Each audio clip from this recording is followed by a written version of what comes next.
What's up, guys? Mike Wiseman, Red Deer's Realtor, coming at you with another episode of Donuts and Diesels. I've had a bunch of people ask me lately about buying their first home. What are the steps?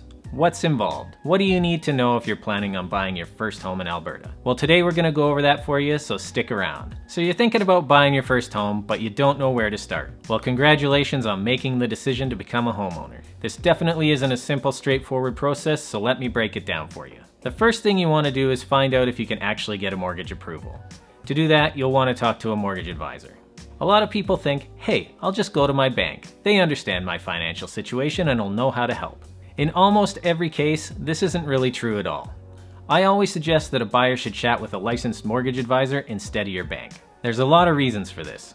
A mortgage advisor will take the time to sit down with you and figure out what is most important for your situation. While they'll definitely help you find the best rate by shopping around to all the major banks as well as other lenders, they'll also help figure out what type of mortgage will best suit you. As an example, historically, I move a lot. So it makes sense for me to go with a variable rate mortgage because in most circumstances, if I need to ditch that mortgage and pay it out, I'll be looking at a smaller payout penalty versus if I went with a fixed rate. If you're not planning on moving for a while, or you want the security of knowing that your monthly payments won't fluctuate, maybe you'll want a different option. Your mortgage advisor will help you determine the price range you'll be approved for, so you know what to be focusing on when you get started on your search. You'll need a minimum of 5% of the purchase price saved up, plus costs for inspections and legal fees, so don't forget to budget for that stuff. Okay, so you've chatted with your mortgage advisor, you have a down payment and closing costs saved up, and you've figured out your price point. Now it's time to give your favorite agent a call, and they can start chatting with you about what it is you're looking for. One thing that most first-time buyers don't know is that there's actually no charge to use a buyer's agent, because our fees are almost always paid by the seller. The multiple listing service, or the MLS, what properties you'll see on realtor.ca, it's a database of properties listed by licensed agents.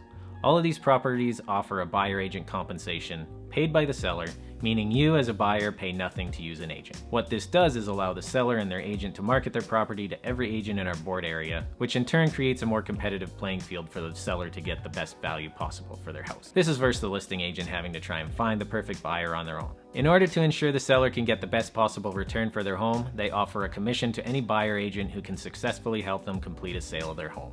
And that essentially is how the real estate system works in Canada. So back to your needs as a buyer. Try to think what's important for you. Do you have a specific neighborhood in mind? Do you want a condo or a detached home? What type of house would you prefer?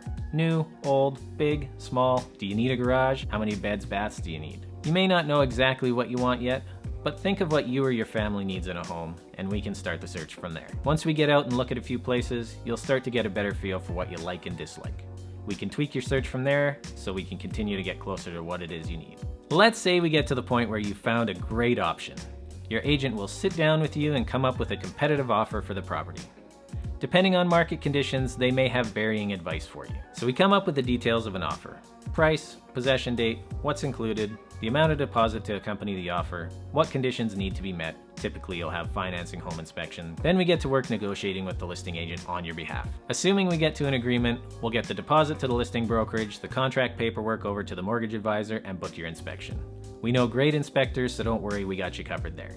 Quick side note on costs. Home inspection is typically going to run you about $500 to upwards of $1,500 depending on if you're buying an acreage, you need to do septic, that sort of thing. Condo docs are probably going to be about $500 more or less. So once we get to the sold stage, you'll need a lawyer who will receive all the documents and lending paperwork and then meet with you to finalize the process and get you ready for home ownership. Usually you're looking around $1,500, not considering tax adjustments for legal fees. Last but not least, possession day. Normally everyone expects keys to be available around noon, but that's never a guarantee. It's always a good idea to ensure both your lender and lawyer know that you want funds transferred early on possession day so there's no delays. Once the sellers get paid by the lawyers, I get to pick up keys on your behalf and meet you at the house to get you into your new home. Typically, you'll do a quick walkthrough to ensure everything that's supposed to be included is there and check that everything is functioning like it should be. If there's any issues, we normally discuss with the seller how to rectify it and ensure to the best of our abilities that your possession goes smooth.